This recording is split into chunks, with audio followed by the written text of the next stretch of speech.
నుమాయిష్ అభివృద్ధికి పకడ్బందీ ప్రణాళికతో ముందుకు సాగుతామన్నారు మంత్రులు శ్రీధర్ బాబు, పొన్నం ప్రభాకర్. పాడి పంటల్ని ప్రోత్సహించే ఉద్దేశంతో ఎగ్జిబిషన్లో యానిమల్ కాంపిటీషన్ ప్రారంభించే ప్రతిపాదన ఎంతో బాగుందన్నారు. హైదరాబాద్లోని నాంపల్లి ఎగ్జిబిషన్ గ్రౌండ్లో 84వ అఖిల భారత పారిశ్రామిక ప్రదర్శనను MP Anil Kumar, PCC chief Mahesh గౌడ్తో కలిసి ప్రారంభించారు మంత్రులు.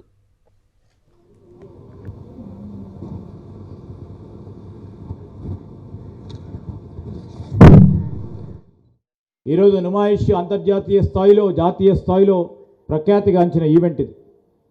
దీంట్లో చిన్న పరిశ్రమలకు సంబంధించి, చిన్న ఉత్పత్తిదారులకు సంబంధించి ఒక ప్లాట్ఫామ్ కలిగించడానికి ఒక ప్రత్యేకమైన చొరవతో ఈ ఎగ్జిబిషన్ సొసైటీ చేస్తూ ఉన్న ప్రయత్నం రాబోయే సంవత్సరంలో అంతర్జాతీయ స్థాయిలో, జాతీయ స్థాయిలో మన రాష్ట్రానికి సంబంధించిన ఉత్పత్తిదారులను ఏ విధంగా ముందుకు తీసుకెళ్లే ప్రయత్నం చేయాలో ఈ నుమాయిష్ అనే కార్యక్రమం ఇంకా పెద్ద ఎత్తున ముందుకు తీసుకెళ్లే ప్రయత్న భాగంలో ఒక ప్రణాళిక సిద్ధం చేయడానికి ముందుకెళ్తున్నారని మీ అందరికీ కూడా మనవి చేస్తూ, హైదరాబాద్లో మంచి పశువులకు సంబంధించిన ఒక పోటీ, దాన్ని కూడా ఒక కాంపిటీషన్ ఏర్పాటు చేస్తున్నాడు ఇక్కడ ఎగ్జిబిషన్లో టు ఎంకరేజ్ పాడి పంట.